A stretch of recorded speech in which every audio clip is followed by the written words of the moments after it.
தினம்தோறும் விளக்கேற்ற நல்ல எண்ணெய் இதயம் நல்லெண்ணெய்.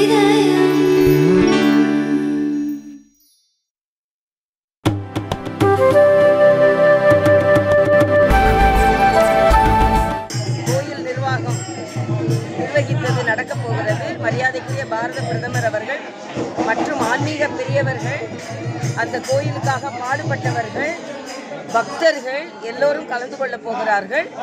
அது மிக பிரம்மாண்டமான ஒரு கனவு. நம் நாடு இந்த கனவிற்காகத்தான் பல ஆண்டுகள் காத்திருந்தது. அந்த கனவு ராமர் பிறந்த இடத்தில் ராமருக்கான கோயில் கட்டப்பட வேண்டும் என்பது இந்த பாரத தேசத்தில் உள்ள ஒவ்வொருவரின் கனவு. அந்த கனவு நனவாகி கொண்டிருக்கிறது.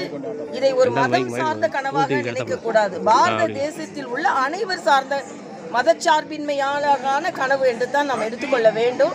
ஏனென்றால் அந்த அளவிற்கு ஒரு பிரம்மாண்டமான ராமர் ஆலயம் அங்கே எழுப்பப்படுகிறது.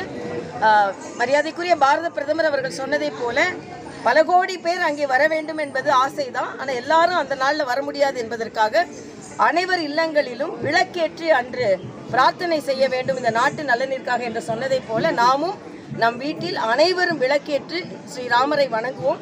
நான் இன்று ராமர் கும்பாபிஷேகத்திற்கு செல்லும் அந்த தீர்த்தத்தை சென்று வணங்கியதை பெரும் பாக்கியமாக கருதுகிறேன். ராமர் பாதுகையும் வணங்கியதை பெரும் பாக்கியமாக கருதுகிறேன். எல்லா மக்களும், இந்திய பாரத தேசத்து மக்கள், தமிழக, புதுச்சேரி, தெலுங்கானா மக்கள் அனைவரும் நன்றாக வாழ வேண்டும், மகிழ்ச்சியாக இருக்க வேண்டும் என்பதை எனது பிரார்த்தனையாக நான் இங்கே வைத்தேன். அனைவரும் விளக்கேற்றி ராமரை நாம் பிரார்த்திப்போம். மரியாதைக்குரிய பாரத பிரதமர், ராமர் என்பது நம் கம்பர் என்ன சொல்கிறார் என்றால், நல்ல ஆட்சியின் உதாரணம் ராமர். அயோத்தி பட்டாபிஷேகம் என்ன என்றால், அயோத்தியில் திருடர்களே கிடையாது, கல்வியில் படிக்காதவர்களே கிடையாது என்று சொல்வதை போல பாரத தேசமும் முன்னேறி வருகிறது. ஆக ராமராஜ்யமும் ஒன்றுதான், கிராம ராஜ்யமும் ஒன்றுதான். ராமராஜ்யம் என்பது கிராமத்து அளவிற்கு நமது ராஜ்யத்தை எடுத்து செல்வதுதான். அதுதான் இப்பொழுது நம்ம வளர்ச்சி அடைந்த பாரதம் என்று பாரத பிரதமரின் இந்த நோக்கம் நிறைவேற்றி கொண்டிருக்கிறது. அதனால் நான் ஒரு ராம பக்தையாக எனது வணக்கத்தை நான் தெரிவித்துக் கொள்கிறேன். தமிழகத்திலிருந்து ₹1 நிதியை பெற்றுக்கொண்டு மத்திய அரசு திரும்ப 25 பைசா தான் கொடுக்குது.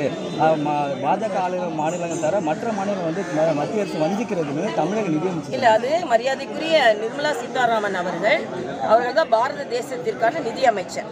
அவர்கள் தெளிவாக ஒரு கருத்தை சொல்லி இருக்கிறார்கள். தமிழக நிதி அமைச்சருக்கு சந்தேகம் இருந்தது என்றால் மத்திய நிதி அமைச்சரை தொடர்பு கொண்டு அவர் அந்த சந்தேகத்தை தீர்த்து கொள்ளலாம். ஆனால் என்னை பொறுத்த மட்டில், ஏன்னா எந்த பாராபட்சமும் மத்திய அரசு பார்ப்பதற்கு வாய்ப்பில்லை என்பதுதான் எனக்கு கருத்து. தமிழகத்தை பொங்கல் பரிசு அறிவிச்சாங்க. புதுச்சேரியில் ஏதாச்சும் உங்களுக்கு பொங்கல் பரிசு ஏற்கனவே நாம வங்கி கணக்கில் செலுத்திடுறோமே.